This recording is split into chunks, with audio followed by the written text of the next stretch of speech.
welcome to the show. I'm Tosh Taylor. And I'm Jenna Morton. And on this episode, we are going to try to be funny. Oh boy. You know, we love to do that. But actually, we've brought in the expert on funny. We have the General Manager of the Hubcap Comedy Festival with us, Robert Gallant. Welcome to the show. Thanks so much for having me. Welcome. Thanks for coming.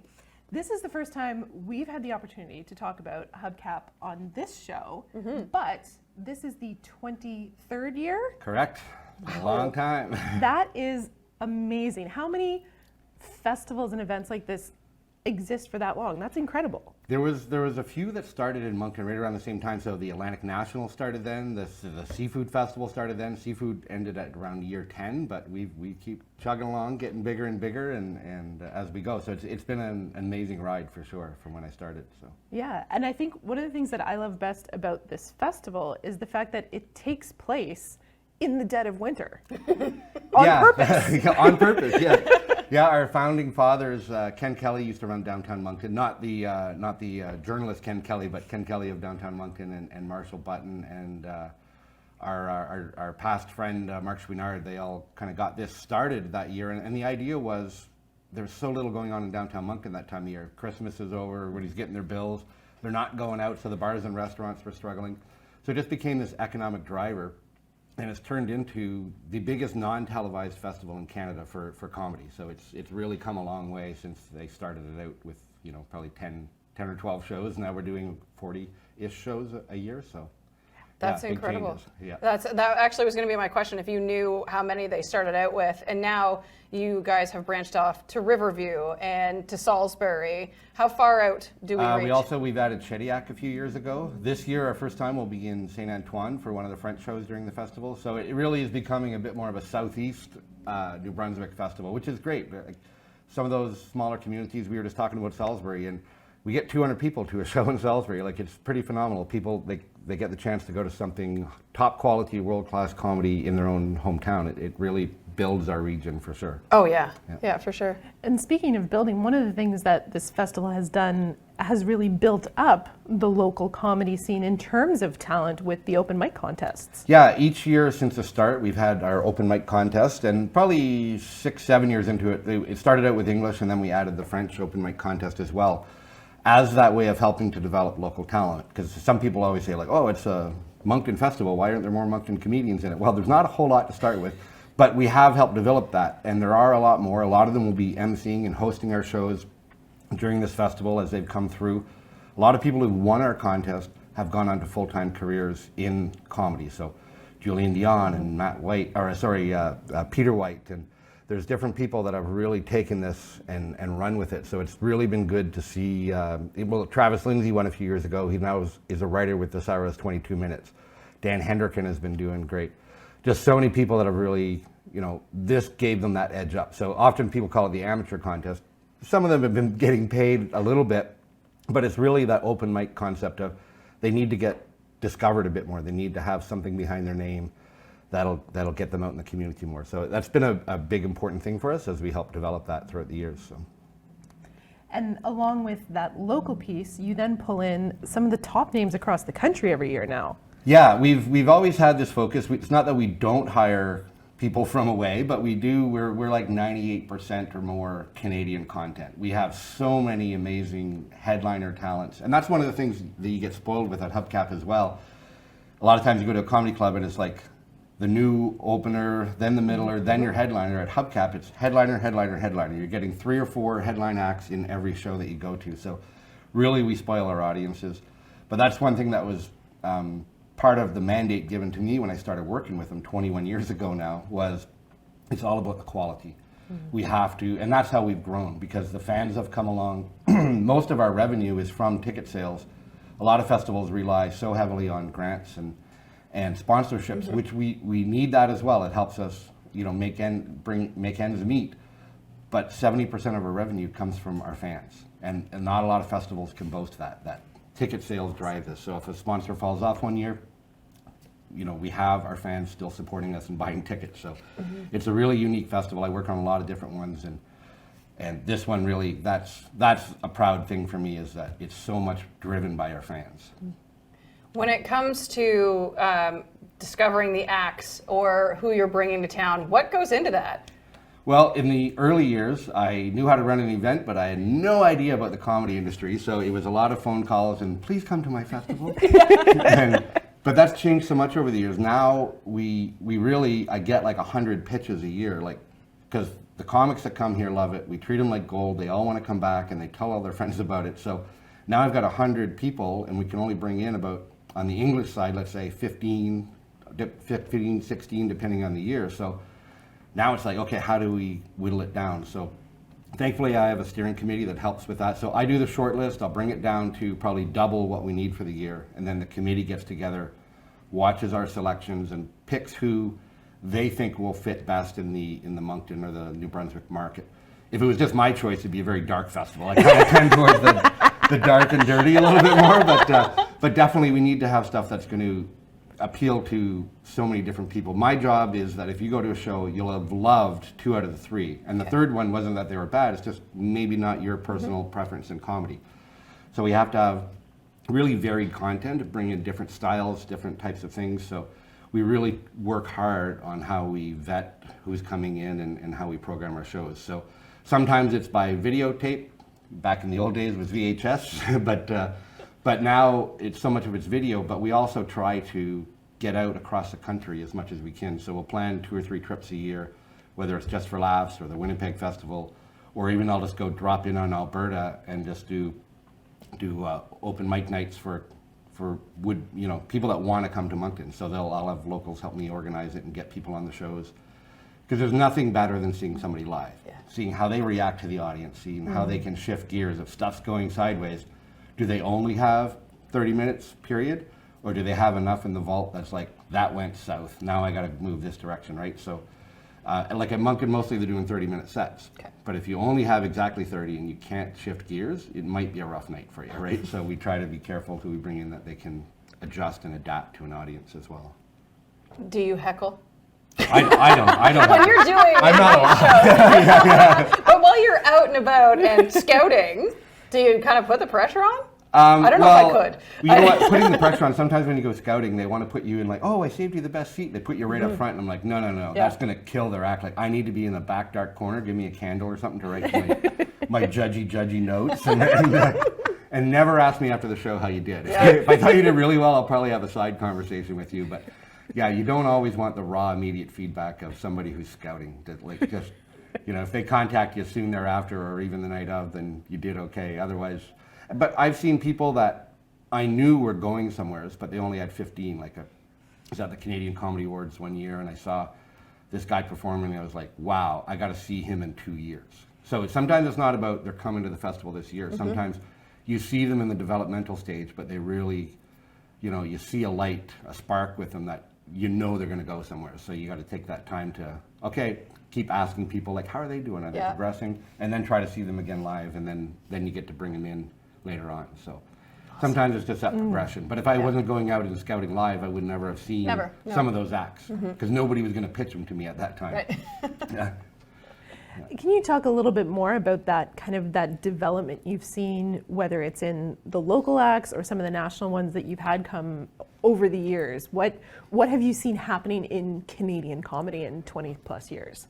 There's so many more people in it now too. So like our selection options have gone through the roof. There's so many more people taking a chance and getting up on stage and taking their lumps and going through it.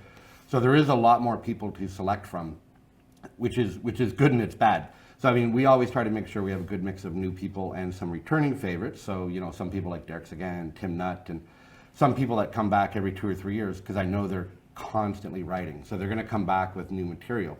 There's other people maybe you need to leave like 8 years in between. Last year, our goal, before we got shut down again, was entirely new, not new comics, but had never been to Moncton with Hubcap. So we had that set up, and then we had to shrink it down to half a festival because of COVID. So half of those people are here this year, because I just carried their contract over. But there's a few people coming back, so Dave Hemstad is a big fan favorite here. Scott Falconbridge hasn't been in a while. So there are some returning, but a lot of the people this year, it's their first time at Hubcap. And that's what I think a lot of the fans love. Like in the early days, if you didn't have specific names, they weren't coming out. Nowadays, I think we've developed our audience they know it's going to be about discovery. Like I'd never seen that before. That was amazing. And then we're building new fans for those comics who hadn't had a chance to come here. So that's what I mean. That's why I go to music festivals too. I don't know every act on the bill, but I'm excited to see what I'm going to experience and catch up with. So that's where we've got that trust that if Hubcap's bringing them in, people know that it's still going to be a good show, even if they hadn't heard of them before. And that's the curse of Canadian comedy. They might know your face, but they don't know your name. Yeah. That is all things Canadian, I'm pretty sure. Yes, that's a very Canadian statement. Yeah. Talk a little bit about the venues for Hubcap, because we talked about the fact that it's not just downtown Moncton anymore, but even just in terms of the type of venue, it's very varied. And we're all over the board, from community halls to, so like Riverview, we're at Holy Whale, the beer hall, which is a wonderful venue. Downtown, we still have the Old Triangle, which is they've been with us for a long, long time. We're there, the St. James Gate upstairs in the event room. We're actually at 2 different hotels this year. We're at Canvas Hotel as our host hotel. We're doing a show there. And then the Hyatt this year will be the first time we're doing a couple of shows over there as well too. So some really varied types of venues, but then to those neighborhood pubs. So we go to the Igloo. Cheers is already sold out. Every year Cheers is the first place to sell out, so if you don't get it early.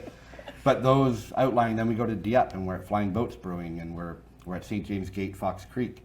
So a lot of those neighborhood ones that, it's like I don't want to drive downtown, but I can go to my neighborhood pub. So it really makes really a diverse audience, because they're going to that show, and they might, if there's 2 shows at that bar, they're going to both shows. Or at the Old Triangle, I know some people, they buy all 3 shows at the Old Triangle, because that's where they just kind of, I'm going to see pretty well all the comics if I go to all their shows there. So everybody has their own path through Hubcap. Some of them pick it by, I want to follow that particular artist. Some of them just want to see as many as they can. Thursday night at the Capitol, that's our Thursday night for laughs. That's where a lot of people go for the sneak peek. So at the bars, you're getting 30-minute sets. At the Capitol on that show, the gala show, hosted by Ali Hassan this year from CBC Radio. He's got a bunch of different television accolades lately, and he's written a book. Yeah, he's got books out now. Yeah, he is Baking everywhere. In Heaven. Yeah, no, he's been wonderful to work with over the years. But, and in New Brunswick roots too. Yeah, originally from Fredericton, which usually when he tells people, they're like, eh. So, it's like he's a politician trying to tell everybody they should vote for him because he has Atlantic roots. But no, he's been wonderful to work with and such a funny guy. But on that show, there's 8 other comics, and you get to see like 8 to 10 minute bits from them. So a lot of people like, I'm going to Thursday, see who I really like, and then I'm buying the rest of my tickets. Right. To follow them around town so they can see their full sets. So that's our Friday night show at the Capitol. Saturday night there's a handful of tickets, and by handful I mean like 10 or 12, but singles for Hip-Prov with Colin Mockery. So that's going to be an exciting show. He's traveling with Asad Mechi, a hypnotist who will hypnotize the audience, and then I guess about the best 10 people that are under, Colin's going to come out and actually do improv with them. So that's going to be a masterclass in improv. Like, having grown up with watching Whose Line Is It Anyway, and all the other stuff that he was in, but that especially, it just like, someone here, like I could know someone that gets to be on stage doing improv. I don't know about that. You wouldn't remember anyway. It's okay. Well, yeah. And then we have another monster show. All these people have been at Hubcap before, but Casino New Brunswick, we were looking at some different acts, and I'm like, you know what? We have some huge Canadian names. Let's do. So there's 4 of them coming in. So we have K. Trevor Wilson. A lot of people know him as Squirrely Dan from Letterkenny, so he's going to be headlining that show. He's called the Mountain Man of Comedy, not just because he's a large fella. Like, he is larger than life when it comes to comedy, just so hilarious. Then we've got Steve Patterson from CBC Debaters. Our very own Nikki Payne will be there, of course, and then Ryan Belleville from Working Moms and a few other things. They've all been at the festival before, so they all have different followings of people. That's just going to be a destroyer of a show. It's like really like wear something to hold your belly. You'll be sore after that show. So. But so excited for that. And then on top of that, we've got 20 to 30 bar shows going on all over Southeast New Brunswick. So there is something for everybody. There's lots of stuff going on. So yeah, we're just excited to be back to a full-size festival. Really, it's been a long 2 years getting through and doing virtual or hybrids and all that stuff. We've experimented with a lot, but let me tell you, there's nothing like live. We're super happy to be back. No, not at all, not at all. When it comes to the performers, how many different shows will they put on? Do some come and just do one show? So the ones doing the casino, that's just a one show. Okay. I mean, they're at the elite headline status. But our comics that are coming in doing the bar shows, they all do, it's a marathon. They're doing 6 shows over 3 days. Oh, wow. Doesn't always mean 2 shows a day. Sometimes they're doing 3 shows one day and we'll do that. But they love the festival because it's so high energy. And some of them, they get off one stage, they jump in a car, they get on the next stage, and it's go, go, go. But it's so wonderful for them because as headliners, usually they're traveling mostly alone. So when it comes to festivals, they get to hang out with their peers. A lot of them started out at the same time and they don't get to hang out a whole lot. So it really is kind of like a mini reunion at festivals. So after the shows are done and we're hanging out is a whole other show unto itself, but lots of fun. I feel like it's probably like, what was it called? Laugh Out Loud? That was the show where they had all the comedians. It's like a reality show and they put them all in a room, and because K. Trevor Wilson was on that with Colin Mockery and a bunch of these big names. And like, I feel like that's like the Hubcap after hours, is that kind of room. Everybody trying to make everybody laugh, but in catching up, it is so much fun. It's just high energy all the way through. So we get no sleep. No. That's for the week after. Your time to decompress. Yeah. And speaking of that, we didn't really talk about the dates and just how long this festival is, because we've been focusing mostly on the English shows, but you also have a whole other section to this festival with French shows. On the French side, we've always had a French component. In the early years, it was all the same week, but we found Moncton is so bilingual, we found it was harder to sell some of the French shows when we're doing it at the same time as the English, because it's so bilingual, they may watch more English television than French. So we've separated. We have a great partnership with Just Pour Rire on the Francophone side. So they bring in some of the Quebec acts, we bring in the Acadian acts, and we work together. And we've separated it to a separate week. So the last weekend of January is the French week. So we've got a mix of bar shows, as well as we have Luc Leblanc will be hosting a gala similar to the Thursday night. This will be the Vendredi Soir Pour Rire. So it would be him and 8 other comics doing a bunch of shows. And then on the Saturday night, Mario Jean out of Quebec will be he's headlining that show. So those are our 2 big theater shows, but then we also have, like English, not as many on the English side, but we do have shows going all over. So Chediac, Saint Antoine, downtown Moncton, all around. So it's going to be a fun week as well. But I think it's great that we've separated it because it gives much more focus to them when they're there and not get lost in the English mix. And then English is the first weekend of February. So we start off on February 1st with our open mic contest and run right through to the Saturday on the 4th. So it's a lot of moving parts. Yeah, it sure sounds like it. When it comes to the open mic, have people already had to apply? Have they missed that if they're watching now? The English side has until Friday to submit. So it's 3 to 7 minute video. So it could be on stage. Some of them haven't had a lot of stage time. So it's from their couch. Okay. They just got to get through the material. We put it up online. We have judges that go through and make sure that they'll be solid enough. If we have more than 10, we cut it down to the top 10. If we have less than 10, unless somebody did horribly wrong, they're not going to, then they might You're get really cut, not ready. We'll let you know. Well, there's a very big difference between telling jokes around the kitchen table with your family and friends than actually getting on stage and making an audience laugh. So some people learn that the hard way. But we've had amazing people coming through, especially on the French side in the last few years. Just seeing people coming in like prepped and ready and just roaring to go. And just people that we hadn't heard of that are just doing like a few gigs here and there, and now they're doing a lot more shows. So it's been great. And on the English side, we really draw from Halifax, PEI, like all over people are coming in to compete in this. So there is a lot of I was going to say gravitas, but that doesn't go with the comedy festival. But there is a lot that goes with winning this title. It does definitely bump you up. Other festivals will start noticing you. Getting those other gigs and that kind of thing. It definitely helps along the way. So, yeah. Do you have a favorite part? Maybe like a favorite part. Let's not say a favorite comedian or a favorite actor or anything like that. But like, is the big show with everybody your favorite thing to do, or is it the after hours? I think it's bookended. So I mean, that first show, there's a lot of nerves and excitement leading up to, and that when that first show hits at the Capitol and you hear the roar of laughter and the people that are having fun, then you're like, okay, we're off to a good start. Yeah. That kind of sets the tone for the next couple of nights, which I honestly don't get to see a whole lot of the comedy during the week. I'm usually backstage at a theater quarterbacking, because we have an army of volunteers who are so wonderful to come out every year and help us. They're working doors, taking tickets. We have drivers getting our comics to and from shows.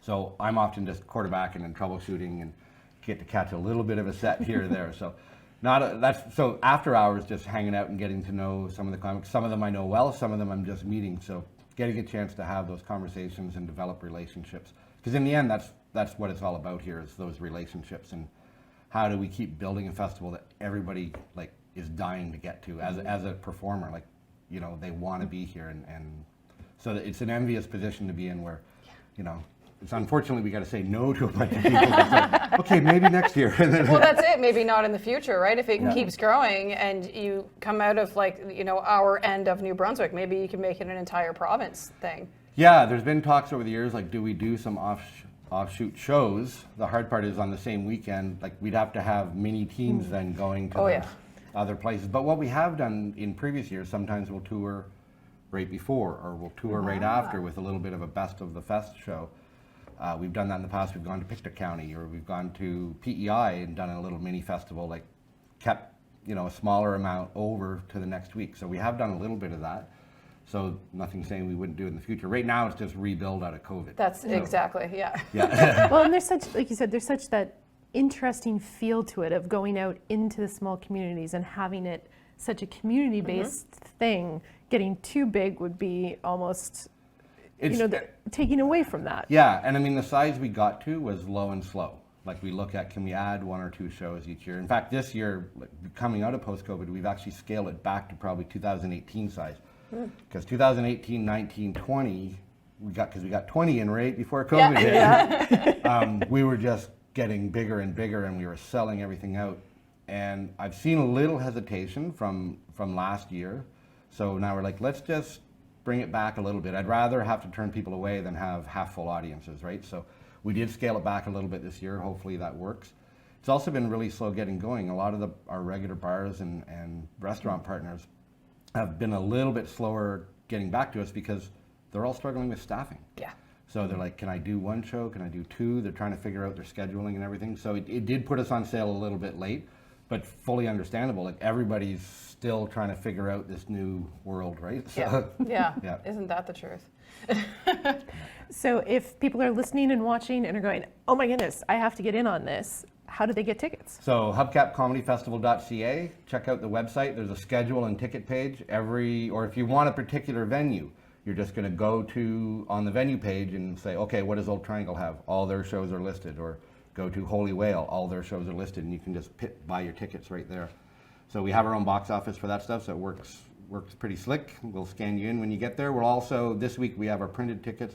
We'll get them dropped off to the bars and restaurants. So some people that don't want to buy online, they can go buy it at their local watering hole too. So. Okay, and social media, so people can maybe get little glimpses of who's coming to town. Yeah, there's lots of stuff up at our Hubcap Comedy Festival Facebook page, so check us out there. There's always lots of updates. I know Jenna's working hard on that for us. So she's been with us the last few years. So, but yeah, you get to see little clips of the different comics, get to see what's going on with the shows. So yeah, check us out either on the socials or at hubcapcomedyfestival.ca to get your tickets. Perfect. Well, thank you so much for being here today. Thank you. Appreciate it. Thanks. And that's it for this week's show. We'll see you all again next week. Except for me. I won't be here. Yeah.